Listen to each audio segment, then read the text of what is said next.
Hello and welcome to San Juan for the Somos 2023 Puerto Rico Conference.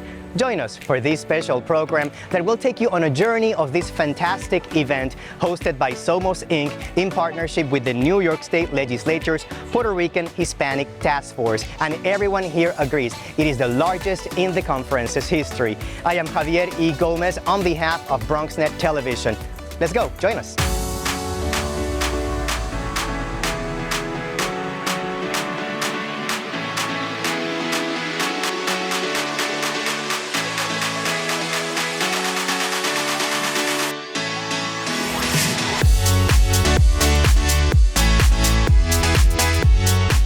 The Somos 2023 Puerto Rico Conference featured a total of 36 workshops, the largest amount in the history of the conference, from education and housing to economic development, health, and the environment. There was no topic related to legislation, policy, and government that was left undiscussed. One of the best attended workshops in Somos Winter Conference 2023 dealt with the issue of migrant workers. It was hosted by Assemblymember Marcela Mitaines from Assembly District 51 in Brooklyn. Hello, Assemblymember. Hi, how are you? I'm doing great. What were some of the solutions that were discussed here at Somos?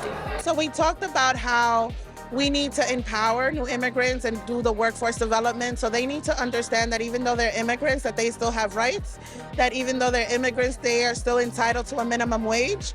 And we need to understand what they are going through, right? The process that they got, the process that they took to get here and arrive here, and how that's impacted their mental health, how they are struggling to just feed themselves, and how sometimes they just don't even have the money needed to transport themselves from the place that they're staying to the workforce development. So we need to be able to recognize all these things, and we need to be able to work with the companies and the employers that want to tap into this workforce. What has been your experience at Somos Winter Conference 2023 in San Juan, and why do we need an event like this?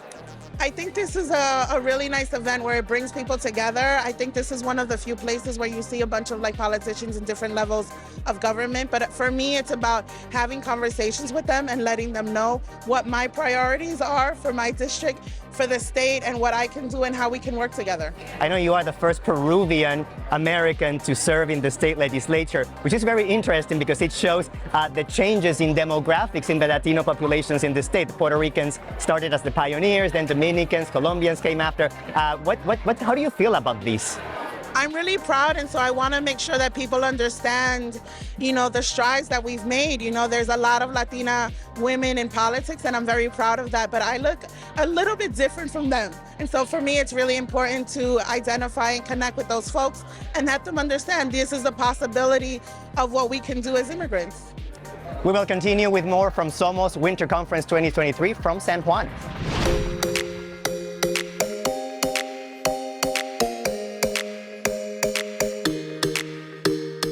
Expanding the Latino community presence in the tech industry. That is the name of another of the workshops held at the Somos Winter Conference 2023. And here we have with us one of the panelists, Anthony Riddle. How are you? I'm so glad to be here. Glad that you're here. This has been a great conference. What do you feel about the fact that tech industry has been included among the topics of importance, along with health, housing, and other topics that you would expect normally to be discussed at Somos? I think this is a smart move, and if you look at the way our society is changing, technology plays an ever-increasing role.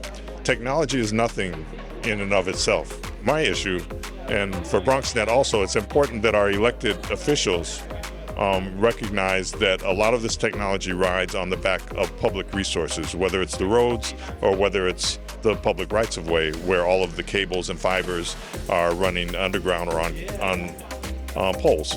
And these companies are making large amounts of money selling cable in this way, and it's only fair that the people who own these public rights-of-way are paid. The example I like to use is if you had a lemonade stand in Central Park, you would be expected to pay a franchise for that because it would be lucrative. There's lots of thirsty people in Central Park. So you're paying this franchise, and the next day you decide, you know what, people really want orange juice. And you come back to the city and you say, well, we're not going to pay the franchise because we're selling orange juice and the franchise was for lemonade, nobody would go for that. And that is regarding the Community Media Reinvestment Act that is still pending at the state capitol. Absolutely. The business model has changed. You know, what they used to call cable subscribers, a lot of the people are now streaming, but it's still coming through the same wire in the same public land. And so we're just looking for a way through the Community Media Reinvestment Act to make sure that the funding model for the services that the community needs matches the business model that's running through our public rights of way. What would be the implications of communities being left out of the tech industry or staying behind? A lot of people in our community don't have individual resources to be able to offer the physical resources, you know, cameras, equipment, and so forth, channel time for people to reach the public, and more importantly, training, because it's not just enough to throw somebody a camera. You must also help them understand not just how to run the camera, but also how to tell their story in a way that's effective.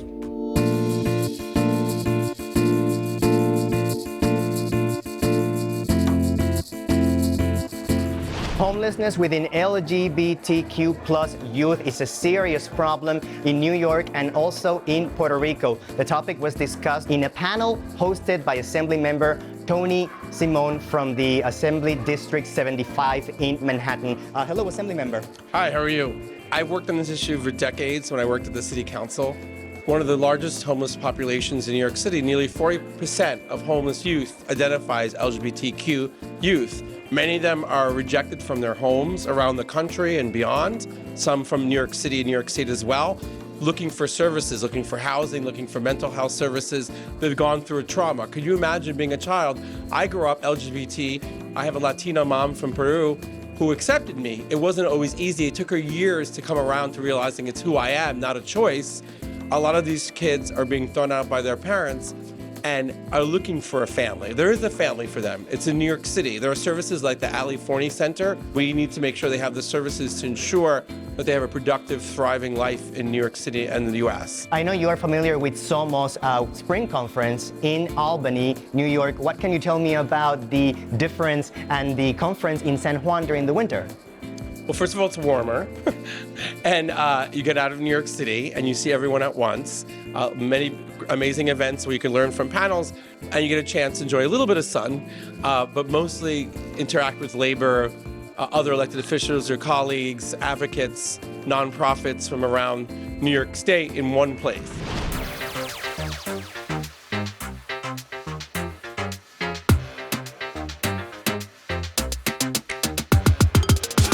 The Somos Conference in Puerto Rico and in Albany is hosted by Somos Inc., a not-for-profit organization in partnership with the New York State Legislature's Puerto Rican Hispanic Task Force. Now, let's hear about the history of Somos Inc. from Chairman Francisco Diaz. Here we are with Francisco Diaz, Chairman of Somos Inc., who will tell us his thoughts about the organization now and into the future. Hello, Francisco. Hola, Javier, and thank you, BronxNet, for supporting our efforts.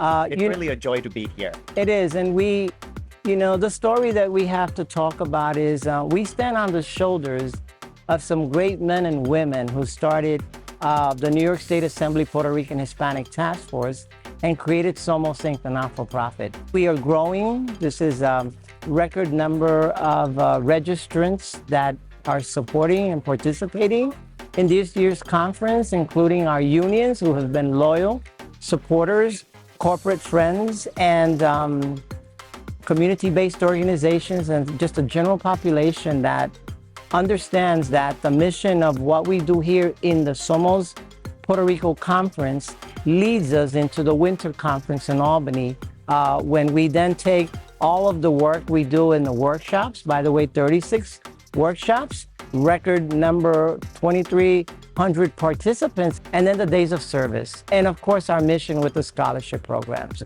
Those are key and essential.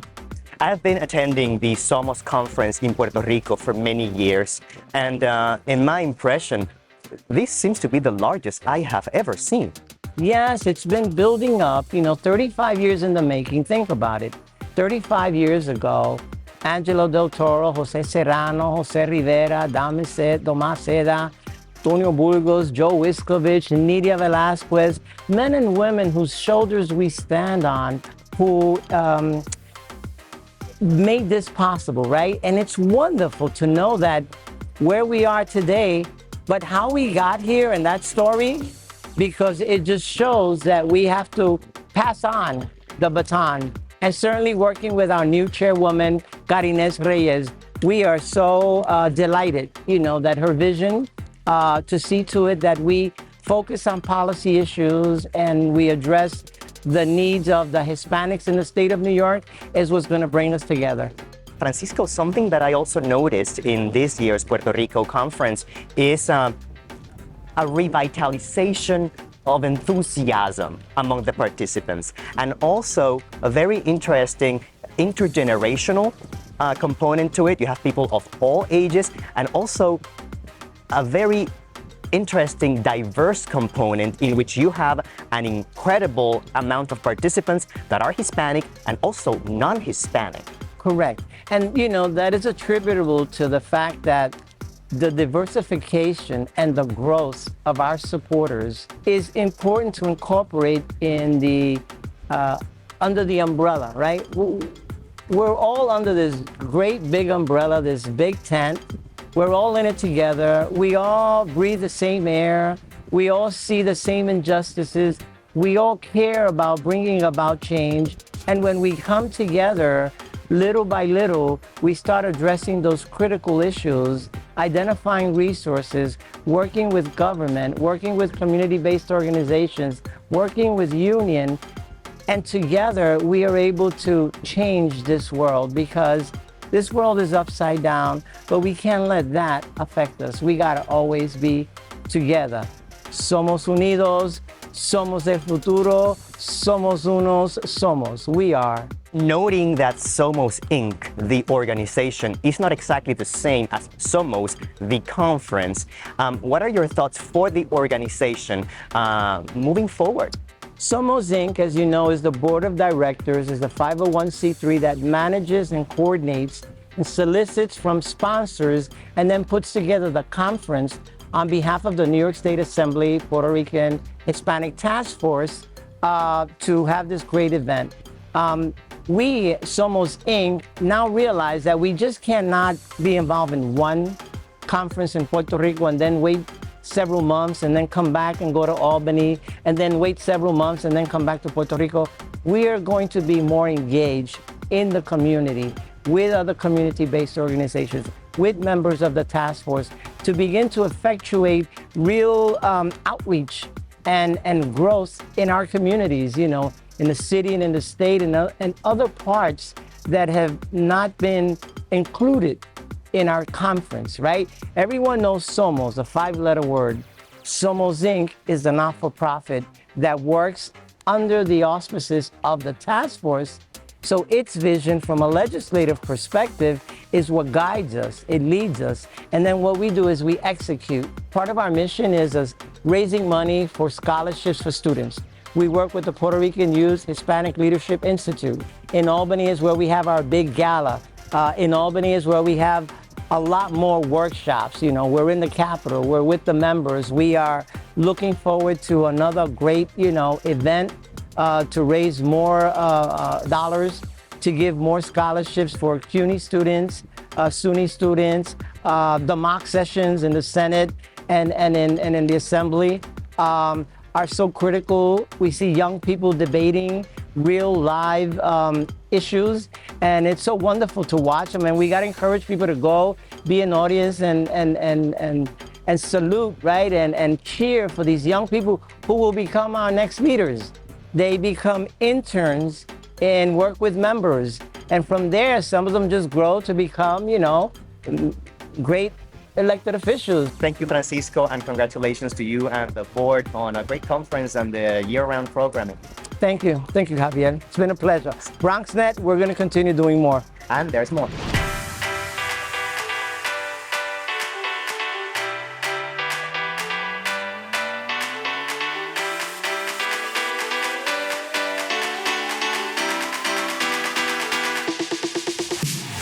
One of the signature aspects of the Somos conference in Puerto Rico, it's called Day of Service, when participants go into local communities to do volunteer work. And here we have from Somos Inc, Tania Capaz, who is going to tell us all about that. Hi, Tania. Hello, how are you doing today? I know you do not have any much of a voice anymore, and you've been very busy. How is it going? No, things are going really well. I'm very proud of all of our participants for fully engaging in the conference, not only yesterday with the workshops, but really taking on all of our Day of Service sites, which all of them are sold out, and people were at the lines waiting and pleading to get into it. So I'm so very proud of not only the work that we do in our team, but of our participants who really are coming to really engage and be really impactful, do impactful work. This year there was a total of 14 sites, the largest ever. It definitely, well, we had a few that we had to cancel due to rain, but nonetheless, it is our biggest year yet, and we hope to continue to grow it. Please tell us about the concept of the Day of Service. Why does it exist?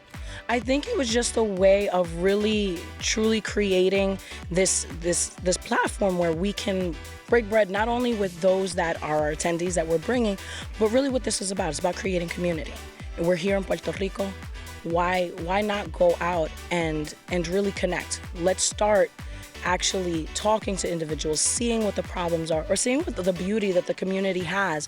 There's a lot of things that we have in common. There's a lot of things that are different, and we can learn a lot from one another. So really what it is about is just finding a way for us to connect as people, lending a hand to those in need, and it's really just a beautiful way for us to add a little bit of a spin to the conference. So taking you away from just the hotels and receptions, you being able to experience the culture and the people of the island, but in a way that is meaningful. So you can actually kind of get to know those that are here. For those who don't know who Transportation Alternatives is, we're a transit equity organization based out of New York City, and we do a lot of work around creating safer streets, creating more equitable access to different forms of transportation. A big part of that is bicycles and safe infrastructure for bicycles, but of course it lands itself in public transportation and safe streets work around schools and around vulnerable areas in our community. I'm super excited to be in community here with y'all at Cultura Bicicleta because we're fighting the same fights, and so to be able to be in relationship and conversation and learn from each other's strategies, from each other's stories about strengthening our advocacy that we're doing is super, super critical.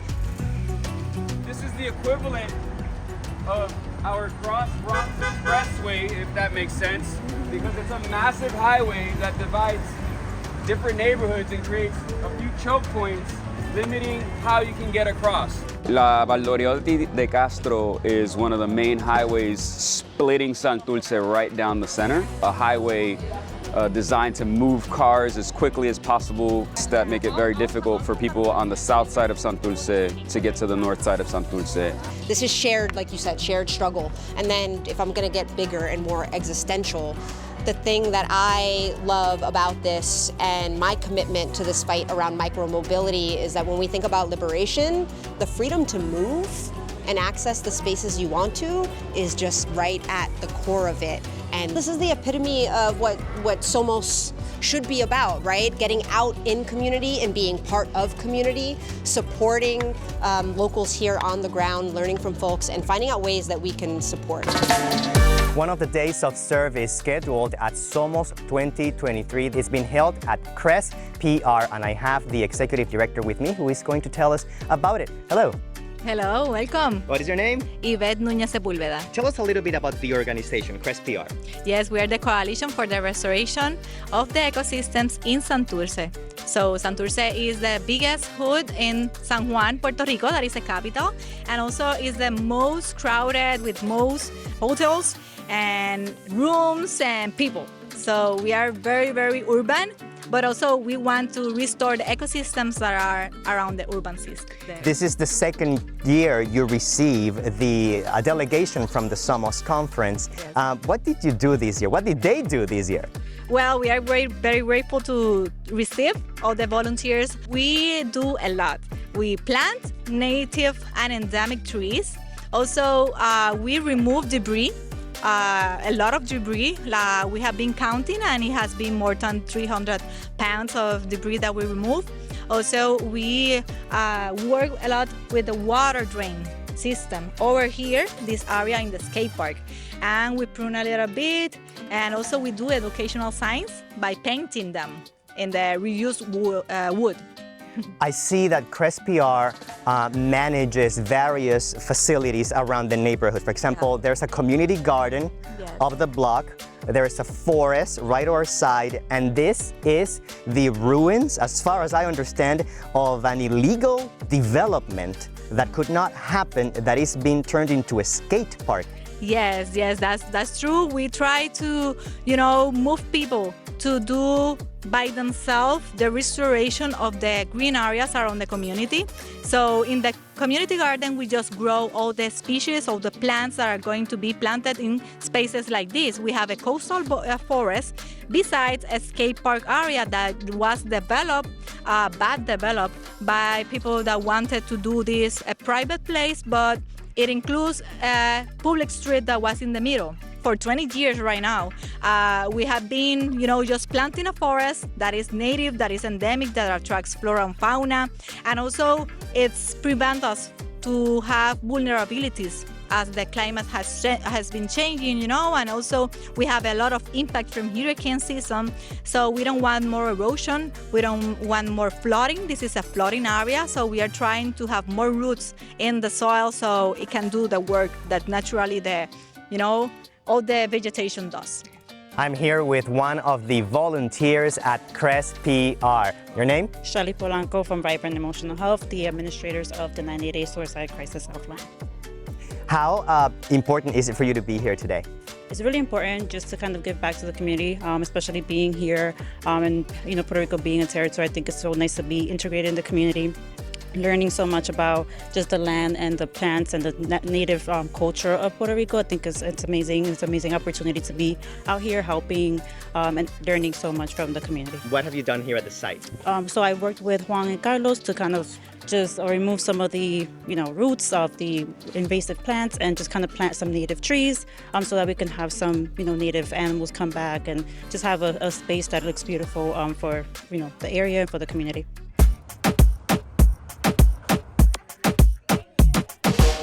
This morning we're here at the San Juan YMCA. We're just doing a service project. We're trying to paint the lobby here so that when the residents and the users, the participants come in, they have a nice place to come to. This is when we get to come back to the island and show the commitment and the connection between New York and Puerto Rico. We have a lot of Latino legislators, a lot of Puerto Rican legislators. We have a lot of Latinos here in this island, obviously, so we have to make sure we show the symbiotic relationship between New York and Puerto Rico and that we're here. Somos is like the actual verb, we are, right? We are, like, together. It means that we work together to make sure that we have a better pathway for tomorrow.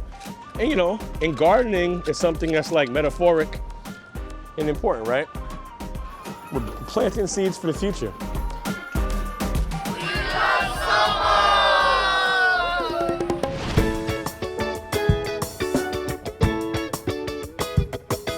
The Somos Winter Conference 2023 has an official poster that was made by muralist and urban artist Ralph Serrano, who is here with me to give me all of the details. Ralph, how did you get involved in being chosen to design the poster for the conference? Well, I was recommended by a good friend of mine, David Galarza, and Somos Inc. contacted me and they said, we want to make something of a visual impact that represents our message, and this is the image that I created for them. I see that the artwork, it's built around the slogan for the conference, which is strengthening and supporting our communities. When they told you that slogan, what came to mind? Exactly that. As soon as they told me, my brain was already running and putting imagery together. So what I did here was put an image that represents all of it together. The strengthening and the support and community. So, I mean, it says it pretty much. It's pretty simple. You have a lot of symbolism in there. For example, you have the Puerto Rican sunsets with the beautiful sunlight. And you have palm trees or vegetation. Yes, You also have palmas, the map of New York. palm trees. And you have the colibri bird, Yes. very emblematic of Puerto Rico.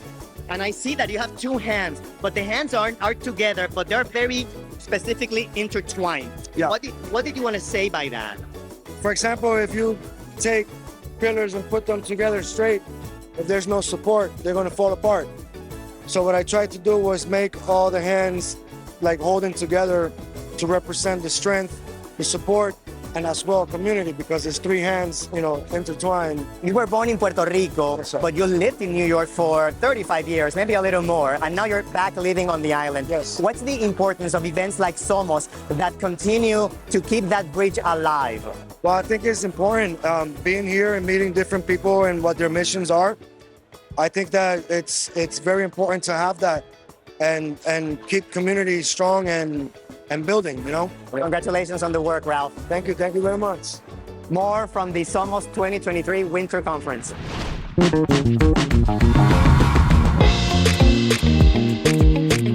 The New York State's legislature's Puerto Rican Hispanic Task Force works in collaboration with SOMOS Inc. to coordinate the Somos Conference in Puerto Rico and New York, and to reflect on her first year as chairwoman of the task force. I am joined by State Assembly Member Karines Reyes. Hi, Assembly Member. Hola, Javier. What a year this has been. It has been quite a year. It's been a lot of work, but it's been very exciting. This is the second conference that we put up this year under my leadership. Of course, the first one in Puerto Rico. You guys were with us in Albany in March. That conference is great. It was large. We had so many community members that participated. This year, here in Puerto Rico, this conference has turned out to be the largest in its history. We had over 2,400 folks who registered to participate. That's not counting those members, those folks who should show up and join us anyway. What I think was really significant for this conference was that we grew exponentially the number of legislative workshops that we had. We had a total of 36 legislative workshops during the past. We used to have 9 or 10. And we also were very deliberate and intentional about including policy conversations during all aspects of the conference. So we had 2 breakout lunches, plenary lunches where we had policy conversations. Folks have left here very well informed. The feedback that I've gotten is that it's really been a substantive couple of days. So I'm super excited for the work ahead. Some people who might not be very familiar with the conference as an event, the task force, and also with Somos Inc., the not-for-profit that helps you coordinate everything. Can you tell us, why do we need this conference specifically here in San Juan? Well, Puerto Rico, because actually it moves outside of the city. Yes. Well, one, I think the state of New York and the island of Puerto Rico are intertwined in a way that 2 other locations aren't. I mean, we have a deep, rich Puerto Rican history in New York and New York City, and it was those Puerto Rican legislative leaders who put together the task force from its inception, who brought the conference here. So it's a legacy that we're here, and that's why we continue to be here. But we use the platform of the conference and the task force to talk about broad Latino issues that impact the Latino community. It's so important to have these because it brings people together from all walks, different industries, government, nonprofit, private sector, labor unions, to talk about how we change policy to better impact the Latino community. We had conversations about the migrants that are coming in. We had conversations about diversifying the civil service to make sure that Latinos participate more. We had conversations about access to justice and how the judicial system interacts with Latino communities and how we can better benefit. Lessons learned during the first year as chairwoman? I was very intentional about not being the person who dictated the conversations, and I brought in my colleagues and the community to build out what the legislative workshops were going to look like. My lesson learned is that I should plan for bigger. Thank you, Assemblywoman. Thank you. And now enjoy more highlights of Somos 2023 Puerto Rico Conference.